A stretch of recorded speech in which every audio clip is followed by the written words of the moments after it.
Está no ar e hoje tem Pai de Atleta com um assunto que é tema de conversas quase que diárias aqui em casa, sempre falando sobre isso, que é o treino além do treino. O esforço que vai muito além do que todo mundo faz. Cada vez mais, isso já faz um tempo que acontece, a parte física, ela superou o talento.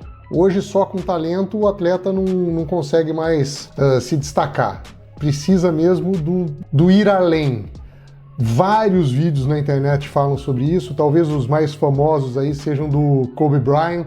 Por sinal, um lugar que conta uma história muito interessante dele é o filme, no Brasil o nome é O Time da Redenção, The Redeem Team, que conta a preparação da seleção americana para os Jogos Olímpicos e que daí o time teve um dia de folga, os jogadores foram para a noite, quando eles estavam voltando da noite, cruzaram o Kobe Bryant, que era o líder daquele time lá, indo pro ginásio, indo pra academia para treinar. E daí isso acabou meio que sendo a mudança ali da chave pro time. Falou, pô, se a gente não entrar nesse ritmo, não vamos chegar ao objetivo traçado. E é mais ou menos isso que acontece. E sempre fico assim na dúvida do quando isso começa, do quanto isso é necessário. O necessário é, mas o quanto não... Eu tenho muita dificuldade para quantificar isso. Quanto de treino, que tipo de treino, dessa parte física. Aí, pô, fico assim, martelando mesmo na minha cabeça do assunto. Porque lê, assiste vídeos, mas e aí? Quem entende disso mesmo? Quem pode falar sobre isso? Quem? Laura De Michele. Quem pode falar sobre isso é ele, Gustavo Jorge.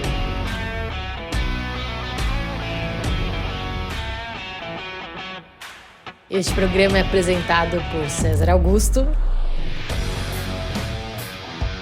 e eu, Laura De Michele.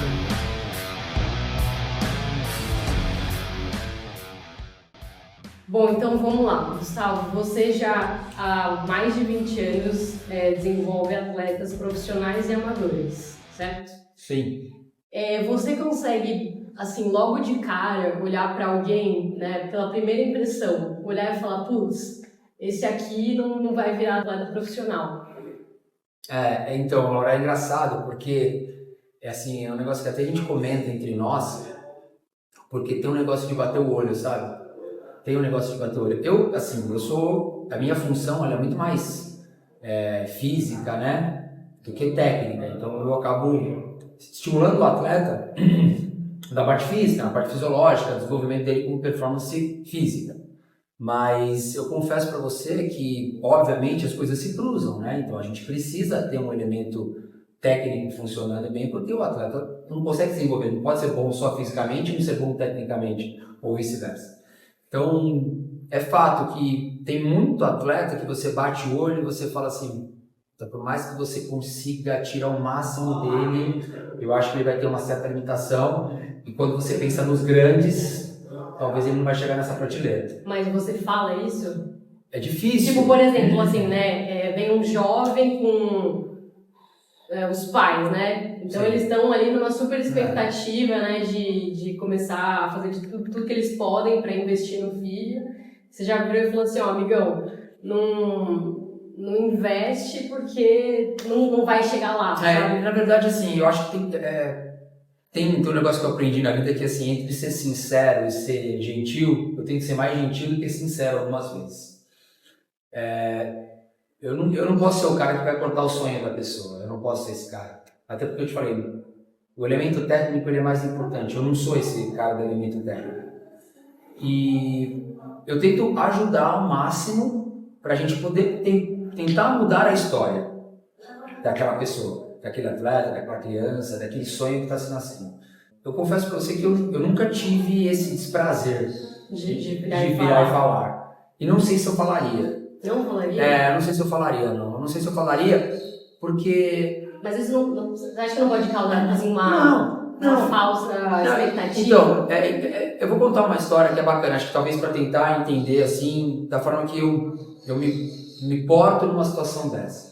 Quando eu estava no Santos, e no Santos eu era responsável pela formação, pelas categorias de base, e ali é o início do sonho e tal, o crescimento, a gente fez um estudo longitudinal para mensurar a estatura final dos atletas. Tá, isso serve para todas as posições? Não. Nem sempre um jogador que joga de extrema precisa ser alto. Mas para um goleiro, para um zagueiro, sim, isso faz muita diferença. Não que eu concorde, mas o mercado acaba consumindo, não vai consumir goleiros baixos e nem zagueiros baixos. De novo, não que eu concorde, mas o mercado não consome. Então, de uma maneira ou outra, o que eu fazia? Eu tentava mostrar para os pais que talvez o caminho não seria o futebol de campo. E poderia ser o futsal, poderia ser um futebol de 7, por um caso de um menino goleiro que eu sabia que não ia crescer. Para os pais. Para os pais. Você geralmente prepara mais os pais sim, do que o jovem. Porque muitas vezes a criança não tem essa maturidade ainda para receber uma informação dessa. E é muito triste, né? E normalmente esses meninos, quando estão em categoria de base, estão sozinhos, já estão desprotegidos, sabe? Então o que a gente fazia no clube? A gente passava essa informação para o assistente social e o assistente social muitas vezes conduzia isso. Mas assim, antes de chegar nesse ponto, de novo... Sim. Mas assim, você bate o olho na primeira vez que você vê alguém, você consegue já falar, putz, ele vai chegar lá, Certeza. Isso certeza. Por experiência. Por rodagem. Mas você já se surpreendeu assim com alguém? Não. Eu vou te falar, eu tenho um caso que é espetacular, que esse eu não vou falar o nome, ficou um caso famoso e eu fiz parte de bastidor nisso, mas talvez quem assistiu o programa vai e ter acompanhado o Santos nesse período vai identificar quem é, mas teve um caso que essa família já tinha me procurado antes de trabalhar no Santos. A gente já tinha analisado que aquele projeto não era um projeto que não ia ser de longo prazo. O menino performava demais até os 15 anos, só que ele tinha elementos de maturação biológica que era muito exacerbado em relação aos meninos da idade dele. Então, ou seja, ele era muito mais forte do que os meninos da idade dele. Então, o elemento técnico não era o que fazia ele sobressair ali, era o elemento físico, atlético. Então, o menino chutava muitas vezes no meio do campo e fazia gol. Por quê? Ele jogava com o menino, ele tinha 15, ele já era mais forte, mais, sei lá, um pouco maior, tinha um chute maior, mas os meninos da idade dele eram baixos num gol oficial. Hoje a regra mudou um pouco. Hoje até aos 13 anos mudou o tamanho do gol, mas até há 10, 12 anos atrás não era assim. Eles jogavam em campo de jogador profissional. E quando eu fui para o Santos me pediu um estudo, porque esse menino chegou com 16 anos e é o momento que o atleta precisa assinar um contrato profissional. E existia uma pressão do patrocinador de camisa, existia uma pressão da imprensa, existia uma pressão da cidade, que esse menino tinha que ter um bom contrato. E eu mostrei para a diretoria do clube assim, não assinem esse contrato, o clube vai estar mal, esse menino não vai performar. E o clube comprou essa ideia e apresentou um contrato com valores mais baixos, ainda meio que apostando nele, meio que acreditando em mim, mas ao mesmo tempo não desacreditando do atleta. Mas não nos valores que os pais tinham pedido, ou os patrocinadores, ou os empresários. E obviamente que os pais não aceitaram. Esse menino hoje não faz mais nada. Não foi jogador de futebol. E a frustração veio quando ele tinha quantos anos? Na verdade, ali tinha um problema, a gente ficou sabendo que tinha um problema de família, tal, uma pressão interna, que eu não me envolvi, nada. Mas, teoricamente, o término ali do processo foi com 16 anos, 17 anos, porque a nota de corte está ali. Tem esportes que a nota de corte já está mais cedo. Tem esportes assim, ginastas, né? Se você pegar meninas ginastas, a nota de corte é com 9, 10 anos. Então... E aí é muita frustração, demais. Tanto para o menino quanto para a família, né? Eu acho, por isso que eu te falo, eu fico muito confortável de estar na parte do processo que muitas vezes eu pego só histórias felizes, porque a minha função é preparar para aquele menino ou aquela criança ou aquela menina faça o melhor que ela tem em relação à capacidade técnica dela, mas não estou do lado muitas vezes não estou muito do lado da frustração, mas já vivi, já vivenciei inúmeras histórias. Não vou conseguir, eu vou encher acho que 10 mãos aqui para gente falar de histórias de frustração. Achei interessante o que o Gustavo falou disso dele alertar o clube, do clube fazer a oferta com um valor menor e tal, mas mesmo assim apostar. Porque é bem isso mesmo, não tem como. E não só como pai, eu como um cara que eu acho que é possível. Eu acho que assim, tem um jeito. Algum jeito vai ter, mas não tem muito talento, vai ser no esforço. Eu sempre comparo o negócio do Cristiano Ronaldo e do Messi. O Messi tem mais talento, o Cristiano Ronaldo tem mais esforço. Sem talento nenhum é possível? Pô, talvez não, mas vai você falar, você vai ser o portador do não faça isso porque não vai virar? E se virar? Tem a mãe de um atleta amigo nosso, família muito amiga nossa, ele era novinho e queria jogar hóquei, queria chegar na Liga Americana de hóquei e tal, e ela, tem que, não dá, isso não dá. E eu sempre falei para ele e depois expliquei para ela o porquê que eu falei, mas assim, existe jogador lá jogando na liga? Então é possível. Então dá. Não, mas é que eu tenho medo da frustração, que ele estava falando da frustração lá no futuro. Eu falei assim, deixa chegar lá no futuro para se frustrar lá. Para que ele vai viver um período da vida ali frustrado? Tá jogando, tá se divertindo, tá indo bem. E o moleque tá jogando até hoje, joga direito. E eu já falei para ele que se for para a liga eu quero o ingresso para assistir o primeiro jogo. Vamos lá. Gustavo, nos casos em que o atleta não vira profissional, existe uma frustração, tanto para o atleta quanto para a família. Como que, profissionalmente você faz para ajudar a lidar com essa frustração? Então, eu até estava comentando contigo fora, né, Laura, assim, sobre a relação da... Talvez a gente pode trazer isso para um menino que esteja prestando vestibular, com uma faculdade que ele quer muito, e ele não, no mínimo, uma menina que está lá, buscando, sei lá, quer fazer medicina na USP. E ele fica, tenta, são 4, 5, 6 anos de cursinho, não passa, e acaba fazendo uma faculdade numa outra instituição de ensino, e não sei como lidar com isso. Porque quando a gente fala de performance, vou trazer um pouquinho de futebol, eu acredito que o nível de nota de corte, o nível de peneira, é muito mais criteriosa para um atleta profissional do que você entrar na melhor faculdade de medicina do país.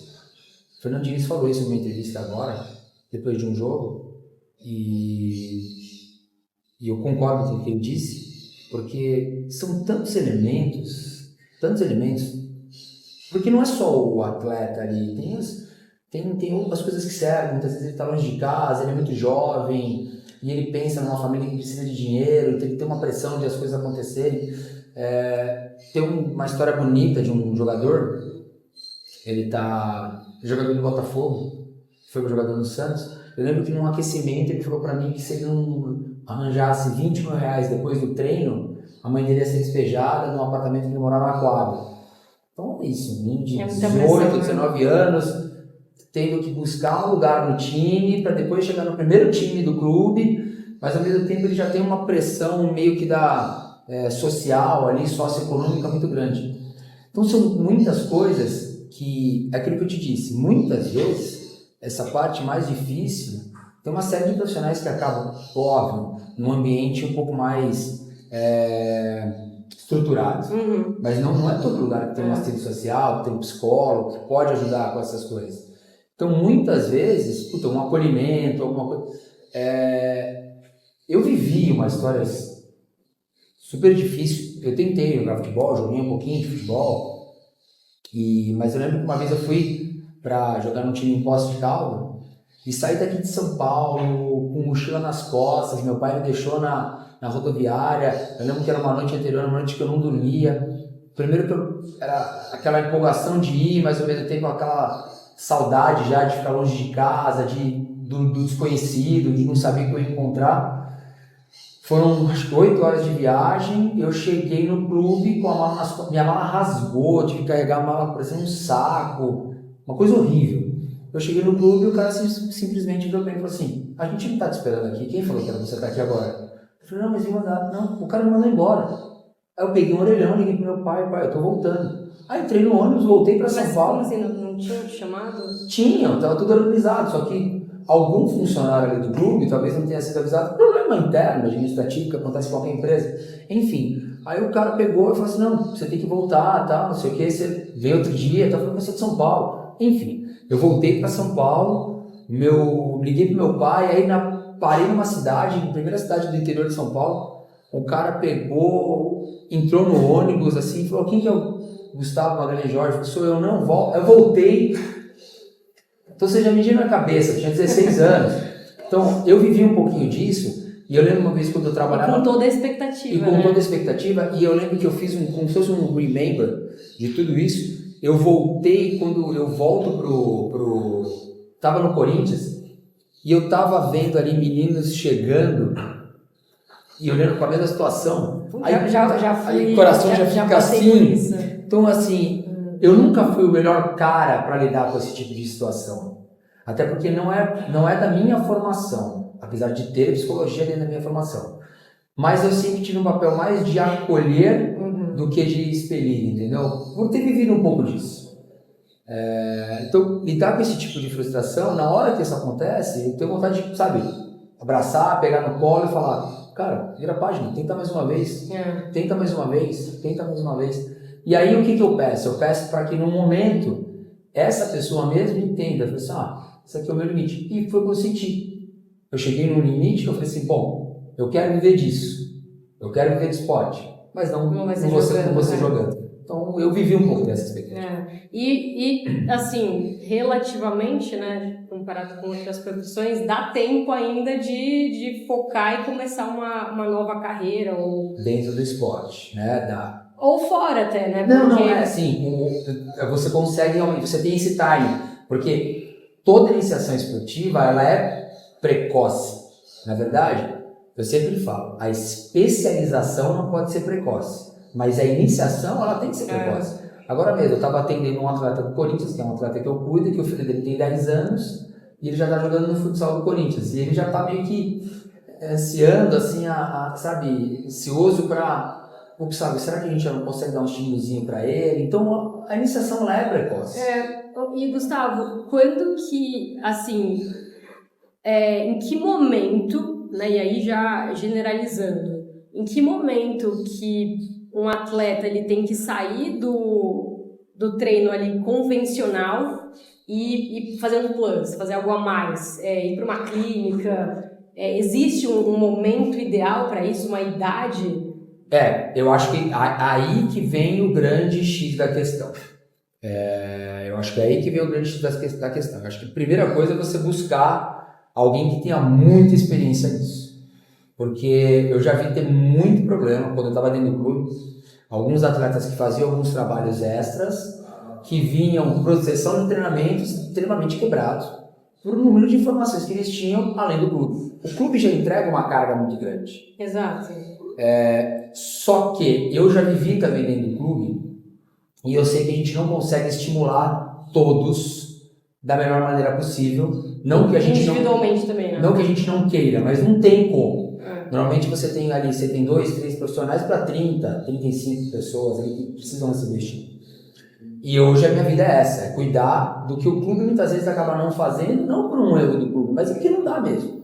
Agora mesmo, eu estava conversando com um colega, preparador de um time aqui no Brasil, no qual eu tenho atletas que treinam lá, e aí ele falou assim, Gustavo, se tiver alguma coisa que você queira colocar nos elementos do meu treino, no plus aqui dentro para os seus atletas, me falam, porque eles vão ficar concentrados uma semana lá. E eles sabem que esses caras fazem alguma coisa aqui. Mas vou contar uma história rápida de um atleta que acabou de estrear pelo Corinthians agora, o Breno Vidon, na minha opinião, acho que vai ser, esse jogador vai jogar a seleção brasileira, vai jogar em grandes times da Europa. É um cara que quando ele tinha 17 anos de idade, a gente avaliou ele e ali eu falei para os pais, falei assim, é o time, não pode passar daqui. Mas era que momento era isso? Ele estava nos juniores, mas ele ainda tem idade de juniores. Mas é por uma questão de idade, então?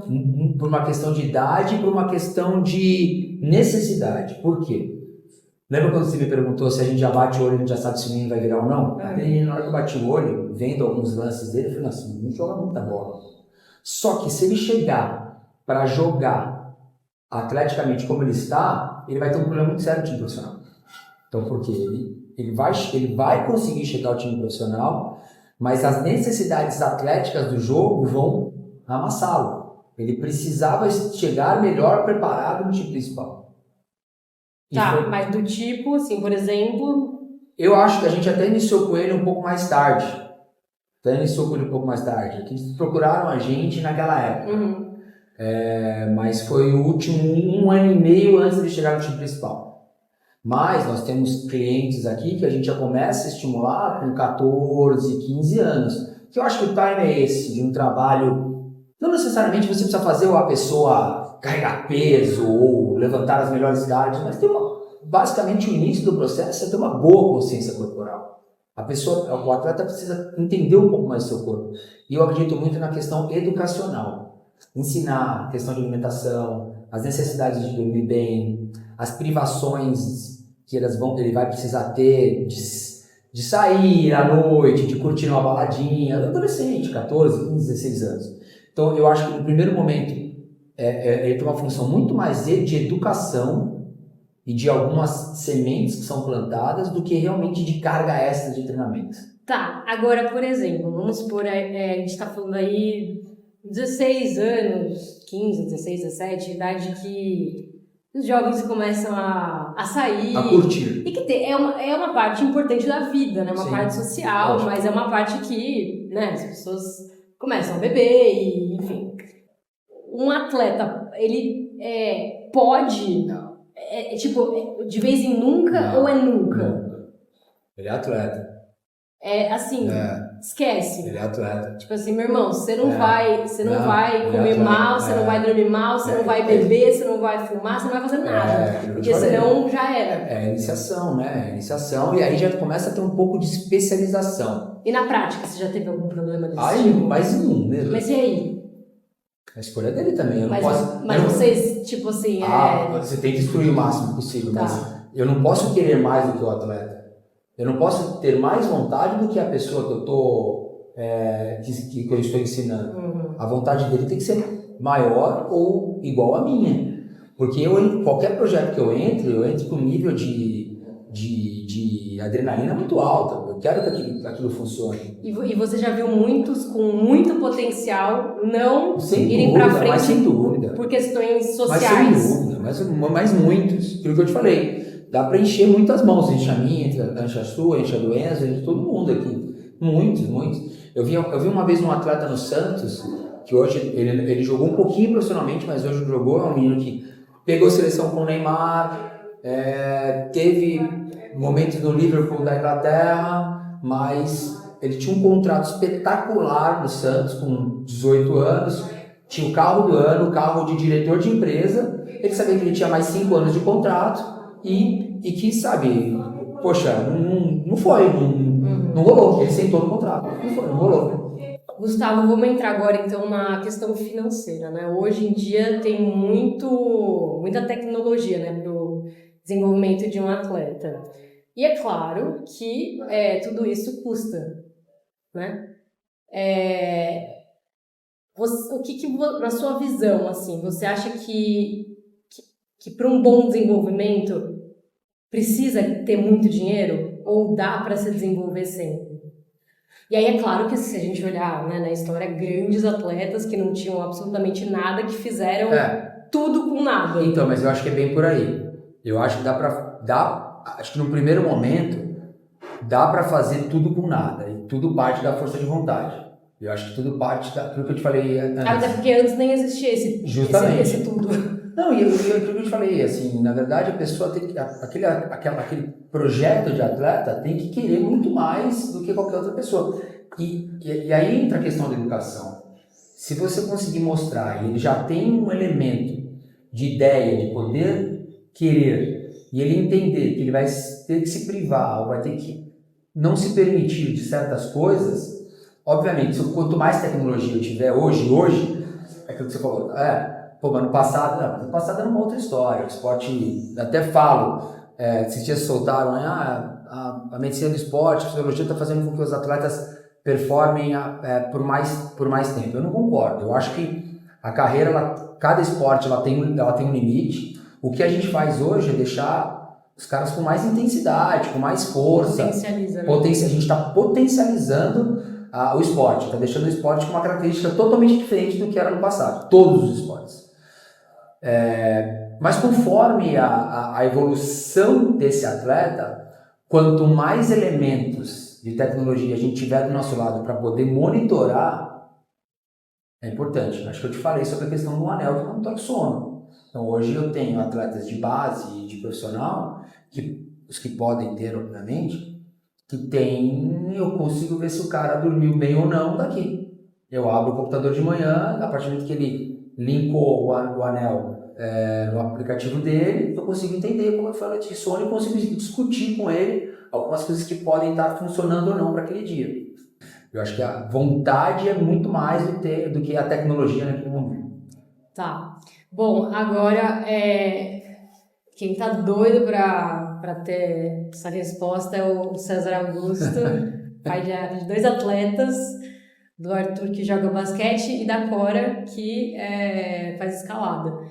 E assim, no caso dele, né, que em casa ele tem 2 atletas, 2 modalidades diferentes, é melhor que ele procure um especialista, né, um profissional especializado em cada modalidade ou um profissional para os 2, para ter esse acompanhamento individualizado, né, além do treino convencional?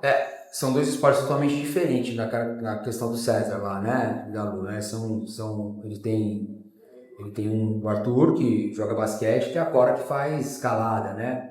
Então são 2 coisas totalmente diferentes, são 2 universos opostos.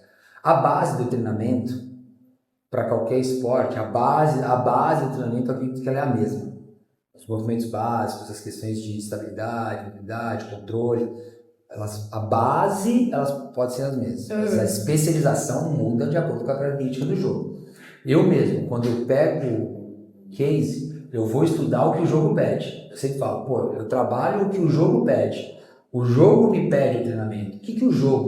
O que o basquete me pede para aquele cara ter uma boa performance? O que um corredor de 100 metros rasos me pede para aquele cara ter uma boa performance? O que um jogador de polo aquático me pede para ter uma boa performance?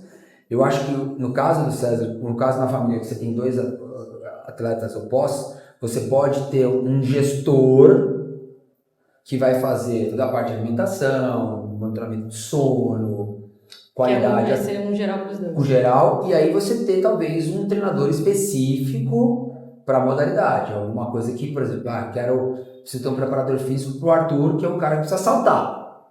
A Cora precisa ter potência também, mas ela precisa usar muita isometria. Será que é o mesmo cara? Será que vai conseguir entregar a mesma coisa? Tá. A base, um treinador especializado em treinamento esportivo, obviamente que ele estuda, ele vai conseguir se ambientar aquele processo. Mas nada mais do que você buscar um especialista.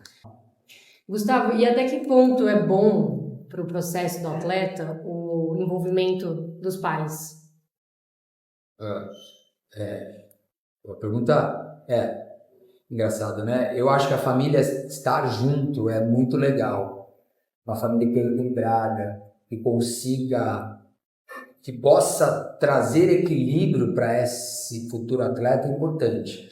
Agora, quando são pais que, não vou usar frustrações, mas que colocam todas as expectativas naquela carreira daquela criança, aí a chance de dar um problema é muito maior do que dar certo. Eu acho que tem que deixar leve. Acho que as coisas têm que acontecer naturalmente. Obviamente, você identificou, viu que o teu filho tem potencial. Algumas pessoas mostraram isso, que ele tem potencial, as coisas precisam acontecer naturalmente. E você como pai, você como mãe, você simplesmente tem que dar uma base de tranquilidade para aquilo acontecer. Essa parte é difícil, porque, óbvio, tem que deixar acontecer e tal. Sim. Mas de repente você tem um menino de 15, 16 anos de idade e você tem essa parte do sono, do alimentação, do não sair, do não sei o quê. Então, assim, eu na posição do pai, não é uma frustração minha e tal, não sei lá, mas tem que ter alguém duro ali se a criança quer isso mesmo. Então, assim, eu, falando aqui minha experiência, tá? Não é o que não deve funcionar para todo mundo e tal. Para mim, até agora funcionou. Também não sei se vai funcionar muito tempo, mas até agora funcionou. O que eu converso, principalmente com meu filho, que já definiu que quer ser jogador de basquete. O que eu converso com ele, você quer isso? Se você realmente quiser isso, eu vou ser chato com você. As exigências que eu vou ter com você em relação ao esporte são as mesmas exigências de um pai em relação à escola de quem quer ser médico. Entendeu? A sua média tem que ser alta, você tem que performar, a performance tem que ser maravilhosa, tem que performar, tem que... Então, assim, a exigência como pai acaba indo para o lado do esporte. Não é no caso aqui, e que até ele já falou, no caso de alguns atletas que têm toda essa pressão e tal por necessidade. Pô, não é o caso aqui, mas é um negócio assim, você quer? Eu vou ser chato. Se você não quiser mais um dia, se você eu não aguento essa pressão, ok, a gente vai conversar e tal, e daí separa, mas o pai investir tudo, parte financeira, parte de tempo mesmo, de leva e busca e traz e não sei o que, e arruma e procura. Então, assim, é quase uma profissão ser pai de atleta. É quase uma profissão que você não remunerada, pelo contrário, que você gasta para trabalhar. E então você, como pai, você meio que exige de volta essa responsabilidade, você coloca essa pressão nesse sentido. Mas, óbvio, aceitando muito a vontade do filho. Sendo que não é aquele negócio de hoje, como os jovens têm umas coisas tão imediatas, com a internet, com tudo isso, tudo imediato, tem que ser uma coisa muito bem conversada no sentido de, não quero mais. Como assim? Por que não quer mais? Até ontem queria, agora não quer mais? Não, porque eu perdi o jogo. Não é assim. Pô, vamos conversar e tal. Então, assim, é complexo, é difícil, mas eu concordo com o que ele disse, concordo. Agora vamos entrar na parte da conciliação, né? Dos treinos, escola, vida social. Como que um atleta consegue arrumar tempo para tudo isso? Ele tem que dar foco 100% aí aos treinos? É uma escolha? Como que você vê essa questão, assim? Eu acho que ser um atleta é uma escolha, mas não significa que você vai ser um atleta profissional de sucesso e pode ser que você tenha uma frustração no meio do caminho. Eu acho que minimamente você precisa ter de novo, a gente falou de equilíbrio, né? Acho que minimamente tem que existir um equilíbrio sobre vida social, sobre os estudos. Nesse caso, mais ou menos, né? Porque a vida social... Não, mas eu acho que a vida social não, mas você pode ter um equilíbrio. Não necessariamente você, por exemplo, eu posso ser um menino de 15 anos, que eu tenho um treino amanhã cedo, mas eu vou no cinema com a minha turma da escola. Sim. Entendeu? Mas talvez mas você não vai pra balada. Não vou pra balada. No sábado, ou numa domingueira ali, mais domingueira, né? Não sei se existe mais domingueira. Matinê, sei lá. Na minha época eu era domingueira, que falava que era matinê e tal. Matinê? Matinê? Que na minha época a matinê era no domingo, que chamava de domingueira. E assim, ele não vai poder ir, porque no dia seguinte ele tem treino. Os outros meninos vão acordar e vão pra escola. Mas isso é discutido, assim, porque para aqueles que se dedicaram tanto e não deu certo, eles não viraram... Não perde essa... Então, mas é uma escolha. Naquele momento é uma escolha. E pode acontecer. Mas e estudo? Assim, por exemplo... Não, o estudo eu acho que tem que ter. O estudo tem que ter. Mas o que você... Vou te colocar numa situação difícil aqui, tá? Então você tem ali um cliente, né? Sim. E ele tá numa fase de prova e ao mesmo tempo tá no campeonato e aí ele tem que escolher, né? Se naquela tarde ele vai estudar para a prova ou se ele vai treinar. O que você aconselha? Você sabia que não é nem cliente meu, é filha de um amigo meu. A menina tá performando demais no tênis. Eles têm uma condição financeira boa. E estudei uma escola muito boa aqui em São Paulo. E a escola não quis saber que ela tinha um torneio para jogar terça-feira, 2 horas da tarde. Não vai fazer a prova, nós vamos, sei lá, vai tomar um 0. Falou pro pai, a decisão é tua. Você quer que ela vai pro jogo, ela vai fazer a prova. Então, assim, é sempre muito difícil. Eu acho que quanto mais equilíbrio tiver nesse processo, por exemplo, as equipes de futebol de formação em São Paulo, eu não sei se no Brasil inteiro é assim, mas em São Paulo é obrigatório todos os meninos, até o terceiro colegial, estarem matriculados na escola e cursando, e com frequência. Porque senão o time perde um certo registro, algo do gênero. É lei isso.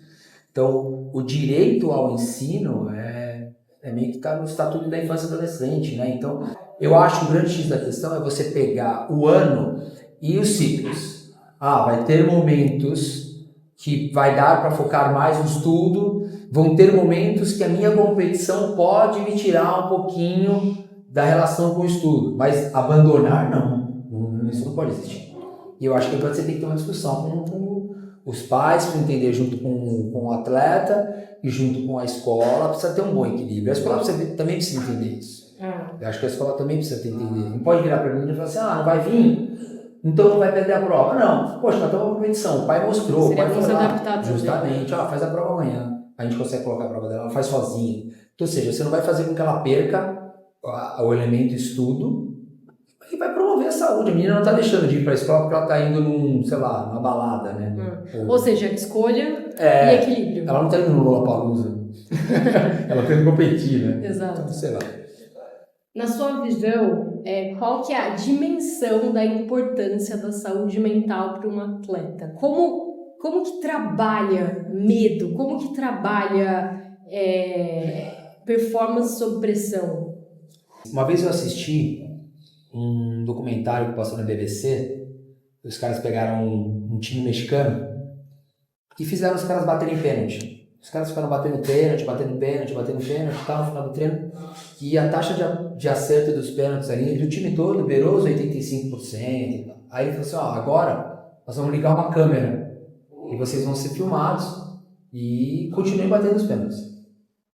E aí a taxa de acerto caiu para 50 e poucos por cento, beirando 60%. E hoje eu busco para as minhas gestões trazer um psicólogo ou um coaching, algum cara que lida com mindset para me ajudar, porque tecnicamente, quando a gente fala de atletas vamos falar de atletas que já chegaram ao time profissional, de qualquer esporte, eles não são ruins. Não são ruins. Eu não acredito que tenha atleta ruim no que ele faz. Eu acredito que tem atleta que possa estar vivendo momentos bons ou momentos ruins ou que esteja mal preparado. E uma das coisas que mais me chamou a atenção é a preparação da mente. Então muitas vezes o cara está super bem atleticamente, tecnicamente você já viu que ele... É o caso da Simone Biles. Isso aí, entendeu? Então assim, ela não tem o que contestar dela tecnicamente. Talvez ela seja uma das 3 maiores da história, ou se for a maior da história, não sei se pode ser que ela seja a maior da história. Mas não funcionou com ela. E aí? Você vai falar que ela é ruim? Não. Então ali realmente fica bem claro que se a pessoa não conseguir se conectar, por exemplo, eu vou falar, eu não sou atleta, mas eu corro. Muitas vezes quando eu estou correndo, e eu estou sobrando, mas começa a me bater um parafuso dizendo assim, que horas que vai acabar isso aqui? Eu olhava no relógio, não está passando tempo, nossa. Aí você tem que se conectar em alguma coisa para as coisas começarem a voltar a fluir. Então a questão hoje do mindset, para todo treinador, para todo mundo que vive de performance, ela está na prateleira de cima. Antigamente não estava. Antigamente você pegava, olhava no psicólogo do clube, era uma sala que sempre ficava vazia, o cara só ia lá para tomar um cafezinho. Hoje não. Hoje está sendo muito mais discutido. É necessário ter um profissional dentro do clube. E é necessário, se o atleta não for ou não se adaptar ao profissional que está dentro do clube, que ele busque alguma ajuda fora. Que é natural, né? Sim. E eu estou te falando hoje, praticamente todos os atletas no qual eu trabalho, eles têm uma ajuda fora nessa parte. Porque não adianta nada, né? Assim, você se desenvolver, você treinar, você entregar tudo no treino e não conseguir entregar no competitivo, que é o que vai fazer diferença na sua carreira? Ô Laura, tem um atleta que eu cuido, que é o Yuri Alberto, e eu perguntei um dia pra ele assim, Yuri, quando você é do meio do campo até a marca do pênalti, o que você pensa? Uma cobrança de pênalti. Aí ele falou que muitas vezes ele vai pedindo para que Deus possa abrir sei lá, deixar as coisas da forma que tem que ser, e ele vai já mentalizando o canto que ele vai bater. Daí eu falei para ele, tá, e na hora que você arruma a bola, na hora que você olha pro goleiro, você percebe que o cara meio que... Por que acontece hoje? Hoje tem muito estudo. Então você sabe o que o seu adversário está acostumado a fazer contra uma cobrança de pênalti. Por exemplo, o Yuri tem um cara que a gente contratou para a equipe dele, que é um analista. Ele você tá desde o início? Desde o início. Desde que ele começou a pensar esse jogador de futebol dentro do Santos. Então eu vivencio a carreira dele já fazem 8 anos. Ele tá com 22, Ele né? tá fazendo 23 anos. 23. Então, assim, vivencio a carreira dele faz 8 anos, desde os 15 anos dele de idade. E assim, e você vê que no começo, olha como que as coisas foram acontecendo. Você vê conforme ele foi performando mais, se tornando mais destaque no que ele faz, a pressão triplicava, quadruplicava, assim, absurdamente. E chegou no momento que ficou claro que isso estava fazendo muito mal para ele, de como lidar com algumas frustrações e de como lidar também nos momentos de euforia. E voltando para essa questão do pênalti, ele sabe o que o goleiro estuda o batedor e ele também estuda o goleiro. E teve um pênalti que ele perdeu ano passado, numa decisão de mata-mata de Copa do Brasil, o Corinthians acabou passando, o pênalti que ele perdeu não atrapalhou o time, mas ele perde esse pênalti contra o Atlético Mineiro, e aí o mundo dele vem abaixo. Foram uns 2, 3 dias para ele entender aquilo. Talvez foi a primeira grande frustração ali do momento que ele foi colocado, e não é muito jovem. Você sabe o que passou na cabeça dele logo depois que ele perdeu? Eu acho que fatalmente ele falou assim, o time vai ser eliminado, vai ser por minha culpa. E como eu vou lidar com isso? Na cabeça, fatalmente é isso em qualquer atleta, tá? E na dele tenho certeza. Mas no jogo seguinte, o jogo também foi para os pênaltis. E o goleiro do adversário chegou e falou assim, eu vi onde você perdeu o último pênalti. O cara, na hora que ele foi bater, o cara já falou isso pra ele. Eu vi onde você perdeu o último pênalti. E eu vou naquele canto. Então, ou seja, ele sabe que ele gosta de bater de uma maneira, e o cara falou assim, bate lá de novo que eu vou pegar. Então, ele tirou ele da zona de conforto.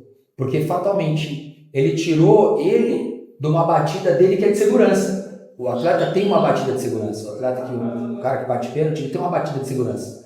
Ali eu bato, eu sei que eu vou fazer. Mas no jogo passado, o goleiro pegou. E aí? Essa batida continua sendo de segurança? Então, por isso que assim, o atleta profissional, ele precisa lidar com essas frustrações e com essas pressões, porque eu vou te falar, Laura, eu acho que é aí que está a nota de corte. E isso daqui é uma coisa, isso que eu falo do negócio da família. É isso. Porque é o seguinte, esse cara, essa pressão, alguém vai ter que abrir o braço para esse cara. Alguém vai ter que falar, vem aqui, vamos... Óbvio, tem o psicólogo do clube e tal, não sei lá, mas eu volto ali, né, não no profissional, na formação. O jovem, a criança, o adolescente. Cara, é uma pressão que eles vivem. E quanto mais se desenvolvem, quanto mais quanto melhor a performance, maior a pressão. Melhor o campeonato, melhor o time, melhor o adversário, melhor o marcador dele. Então assim, cara, é muito complicado. Isso eu acho um papel fundamental dos pais. Fundamental dos pais.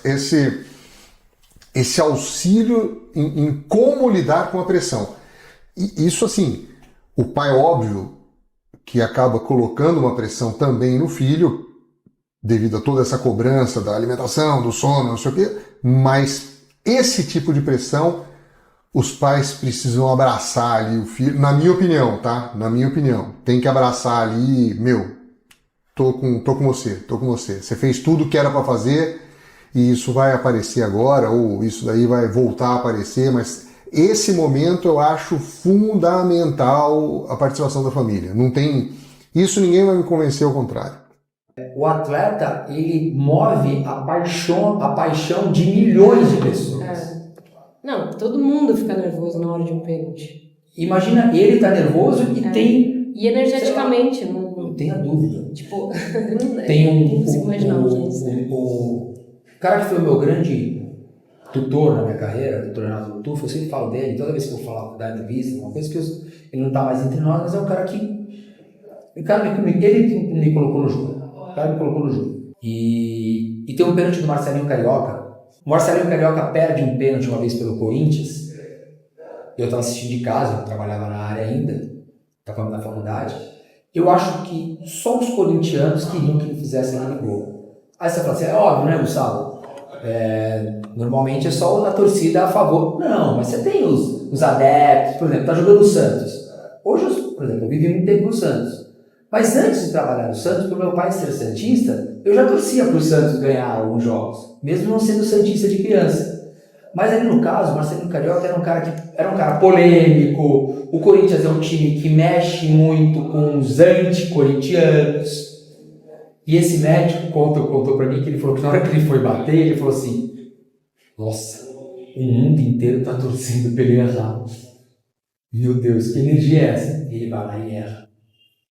E eu não lembro de ter visto o Marcelinho Carioca errar um pênalti. E ele erra aquele pênalti, o Palmeiras passa e vai pro beijo na Taça Libertadores, que era um título que o Corinthians, estamos falando de 99, o Corinthians foi ganhar em 2012.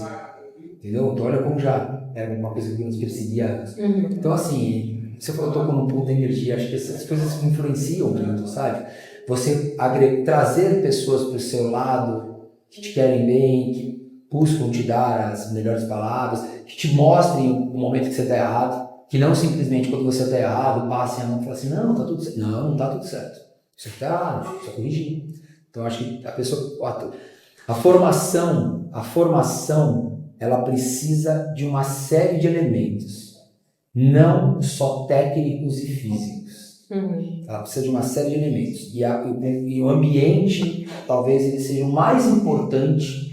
Porque se ele já tem uma aptidão para aquilo, se você simplesmente deixar as coisas leves e conseguir ficar focado, as coisas vão acontecer. Não tem como.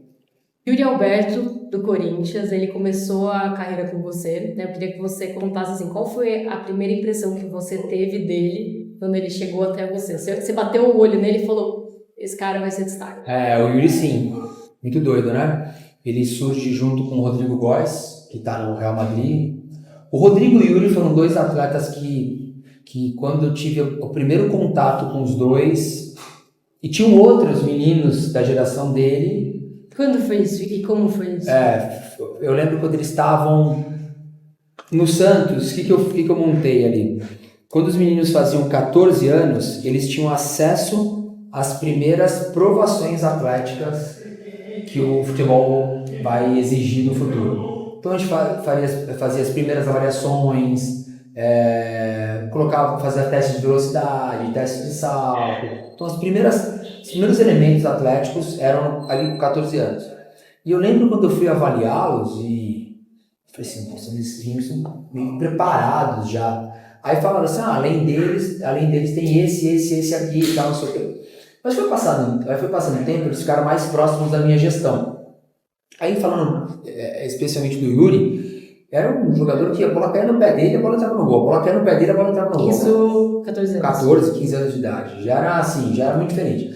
Tanto é que o Yuri, ele é convocado, ele já foi convocado por todas as idades da seleção brasileira. Ele fez seleção em todas as idades, inclusive já no profissional. E hoje ele está completando 23 anos. Ele só tem 23 anos.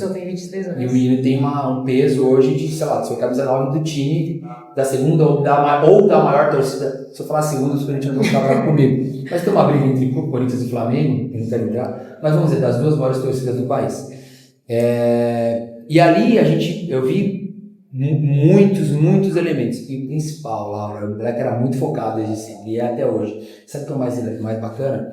O mesmo foco que ele tinha ali com 14, 15 anos querendo, é o mesmo que ele tem agora.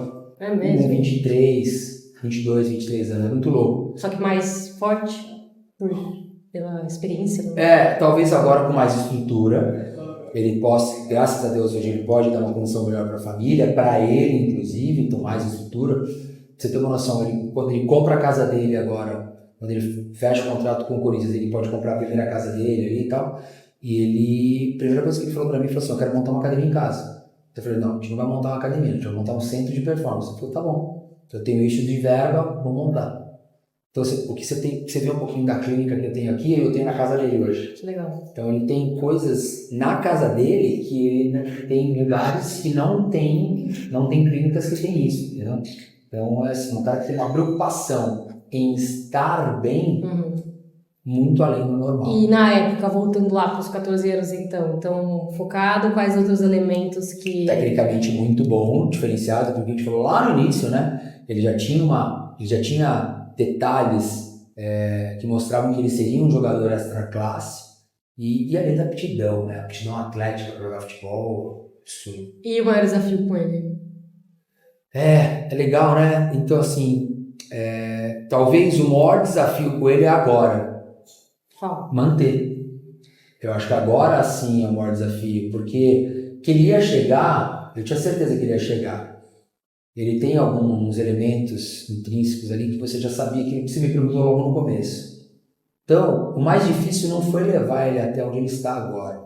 O mais difícil vai ser agora manter ele em alto nível por muito tempo. E, obviamente, né, tem outros desafios. Tentar buscar novamente uma seleção brasileira. Todo jogador tem um sonho de jogar numa grande liga da Europa. Mas aí, então, só para deixar bem claro, quando a gente fala em manter, isso pela pressão, pelo sucesso? Não, pela capacidade. Questão técnica? Assim, fazer com que o Yuri se mantenha ou até melhore nas questões físicas, atléticas e técnicas, para que ele atinja quanto mais marcas, assim, número de gols, número de jogos, bons novos contratos, jogar grandes ligas no mundo, que eu acho que agora é o grande desafio da carreira dele. É o grande desafio, acho que é o grande... Chegar, todo mundo fala isso, chegar não é o mais difícil. O mais difícil é manter. Se manter acho que é o mais difícil, porque aí o que entra, que é aquilo que eu te falei, que eu não encontro esse problema nele. Ele atingiu um certo status já. E ele poderia muito bem falar assim, legal. Não. É um cara que, não, vamos lá, tal. Agora a gente conseguiu colocar para ele uma adesão, ele é um cara muito preocupado com a recuperação, então a gente conseguiu mostrar para ele a questão da banheira de gelo, quanto é importante. Então, muitas vezes eu nem peço, ele já fez. Então, esses dias até ele queria que eu entrasse, eu falei, não, cara, vou entrar agora, tá? Eu tenho 42 anos, cara, tá com sereno. Se eu entrar aí, amanhã eu tô espirrando e tal. Então, assim, a gente pode fazer outro dia e tal. Mas, assim, é um cara que tá sempre querendo coisas novas. Então, por exemplo, vou te dar um exemplo. Eu falei pra ele, Yuri, tem uma câmera que é termográfica que eu consigo identificar se você tá fadigado ou não. Você tem condições de ter. Ele falou, beleza, compra. Depois você me fala quanto foi. Ou seja, ele sabe que é importante, entendeu? Então, acho que para os mais novos ouvirem isso, acho que porque muitas vezes, os caras só querem o lado bom. Qual que é o lado bom? Autógrafo, ser reconhecido, chegar num restaurante e ter uma mesa separada ali para ele, ir para um bar, ter um camarote. Você acha que ele não liga para isso? Não liga para isso. Não liga para isso? Zero. E se você fizer um corte dos grandes da história, eles também não ligavam para isso. Não é que não faça bem. Obviamente, é muito gostoso. Mas é fácil sair do foco, né? Muito fácil sair do foco. Muito fácil sair do foco. Se você buscar os grandes da história, não era essa a grande diferença. Os que realmente buscaram mais isso, não se tornaram grandes. A gente tem um exemplo muito importante no país aí que poderia ter sido maior, não foi, porque escolheu não ser. Ele escolheu não ser. Não tem nada contra, não aponto o dedo para ele. Ele escolheu. É direito dele. Ele escolheu não ser. Essa, inclusive, é uma história do César Augusto, meu tio, que quando a Simone Biles... Ele foi fazer uma entrevista uma vez com a Simone Biles, ela no dia da entrevista, era o dia do aniversário dela, acho que ela ia completar 15, 16 anos. Aí depois a família convidou, vamos lá, casa, já cantar parabéns e tal, ele foi. E aí eles cantaram parabéns, cortaram o bolo e não deram o bolo pra ela, que era aniversariante. Aí meu E era o bolo favorito dela. tio chegou pra mãe dela e falou: tá bom, por que ela não vai comer bolo? É o aniversário dela. Ela virou pra ele e falou assim: César, se ela comer esse pedaço de bolo, isso pode atrapalhar no rendimento dela. Quando ele me contou isso pra mim, foi tipo: cara, é isso mesmo? Um pedaço de bolo pode atrapalhar tanto assim, né? Quando a gente fala de equilíbrio. Eu não sei se fisicamente aquele pedaço de bolo poderia atrapalhar a carreira dela. Mas a gente entra um pouquinho nas privações ali, né? Então, de novo, talvez se eu estivesse ali, eu gerenciaria de uma maneira um pouco diferente. Ela pode comer um pedaço. Ela Hoje é do aniversário. Ela não vai comer o bolo inteiro. Sim. Mas eu, quando escuto histórias como essa, aí que me dão mais força, que me dão mais elementos de acreditar nas coisas que eu acredito. A determinação, a vontade, o querer. Que aí não é pai, não é mãe, não é namorado, namorada, é você. Não sei, posso perguntar pro César isso depois, se ela ficou brava ou fechou a cara. Eu acho que não. Talvez ela tenha visto aquilo lá, tenha entendido. Ele não comenta, mas não sei, vamos ver. Não, mas talvez ela possa ter entendido porque... Vamos perguntar pra ele. Nada, não ficou nada. Não ficou brava, não fechou a cara, nada. Deu o bolo pra todo mundo. Ela sabia que, de novo, não sei se aquele pedaço de bolo poderia tirar a medalha de ouro dela. Mas isso diz sobre determinação. Isso, eu acho que é um sinal. E ela sabia, ela sabia disso. Ela sabia que ela não ia comer o bolo, eu acho. Eu que não devia ter me metido no assunto. Eu acho que não é nem fisicamente o pedaço do bolo, mas o quanto todos ali estão dispostos. Isso. Cara, é isso. O negócio da Simone Biles foi exatamente isso, exatamente do jeito que a Laura falou, e a única coisa que eu recordo assim que a mãe falou foi assim, não, o problema é que se ela comer o bolo, alguma coisa nesse sentido, tipo assim, se ela engordar 1 grama, é a diferença entre o ouro e a prata. Na alta performance é mais ou menos isso mesmo, não tem como negar. No nível que essa menina chegou, e ela estava se preparando para disputar a Olimpíada, eu não lembro qual que era a Olimpíada, mas não foi a Olimpíada que ela teve o problema da saúde mental, foi uma anterior, que ela ganhou tudo. Então, vai falar que tá errado. E outra, o pedaço de bolo, cara, uma comparação meio esdrúxula que eu vou fazer, mas é tipo droga. É um pedaço de bolo hoje, um pedacinho de bolo amanhã, e daí, amigão, é foco. Não pode comer bolo, ponto. É radical? Sim, a menina é medalha de ouro olímpica. Né? O mundo quer aquela medalha e a medalha é dela. Que preço você paga para isso? Tá disposto a pagar esse preço? É isso. Gente, é isso. Gustavão, muito obrigada. Prazer conversar com Legal? Você, muito. Tá bom. E aí, só de finalização, então, se você pudesse destacar os 3 principais elementos para um grande atleta se desenvolver, quais seriam? Equilíbrio. Eu acho que o equilíbrio, muita vontade e constância. Equilíbrio, muita vontade, mas muita vontade. Muita vontade de viver as coisas ruins, não de viver as coisas boas só. E constância. Posso colocar o quarto? Aí a resiliência, né? Aí a resiliência de lidar com as frustrações. Acho que aí, se o cara souber esticar e apertar, na hora que tá bem esticado, ele segurar a bronca, e na hora que soltar, ele respirar, o cara que souber lidar com isso, vai embora. Obrigada. Valeu. É isto. Obrigado. É isto, galera. Só falar mais um obrigado aí, agradece. Cumprimentando aqui. Obrigada. Não, mas vai ele, né? Obrigada, Gustavo. Valeu, Laura. Quando precisar, só chamar. Isso. É isso. É essa dedicação. É o ir além, é o treino extra, é treinar muito mais do que todo mundo. E do lado do pai fica quase que uma briga, uma interna, do quanto exigir dos filhos. Exigir no sentido de acompanhar, de lembrar a todo momento o filho do que ele quer, do que tá sempre conversando com o filho sobre isso, sobre os sonhos, porque é muito difícil, até naquela parte lá que a Laura conversou sobre essa parte importante da socialização, do sair com os amigos.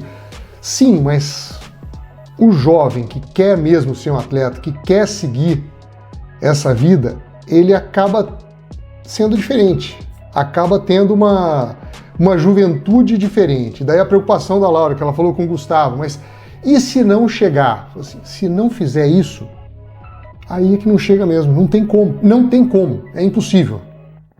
Então, eu sou daqueles assim, eu acredito que chega, eu acredito que se traçar aquele objetivo, se traçar aquele com foco, se for naquele caminho, com tudo que é necessário. Hoje a gente tem condições de ter conhecimento aí para seguir realmente o passo a passo. Ah, mas não é todo mundo que chega. Sim, também não é todo mundo que passa no vestibular de medicina, também não é todo mundo que passa no vestibular de engenharia ou qualquer outro vestibular, não é todo mundo que consegue um emprego numa empresa grande. Mas se não fizer tudo direitinho, se não estudar, não passa no vestibular de medicina. E é a mesma coisa o atleta. Se não se dedicar, se não tiver essa vida completamente diferente, a gente viu o exemplo da Simone Biles e foi super bem sucedida, depois teve ali o problema da saúde mental, que num outro programa vamos falar sobre isso também, mas eu acho que isso é esse trabalho extra, essa dedicação extra, esse a mais do que todos os outros é indispensável, é uma coisa que sem isso, com certeza o jovem não chega onde quer. E Laura, você deve ter uma outra visão disso. O que você achou dessa conversa, Laura? Que não é fácil não. Na verdade, eu não tenho uma visão muito diferente da sua. O que fica pra mim com essa entrevista é que não dá pra vacilar, não tem espaço pra isso. Alguns pilares precisam caminhar muito bem. O atleta, além de talento, ele precisa ter um objetivo muito bem estabelecido, tem que ter muito foco na preparação física e, mais do que tudo, para mim, na minha opinião, além de tudo isso, mentalidade principal.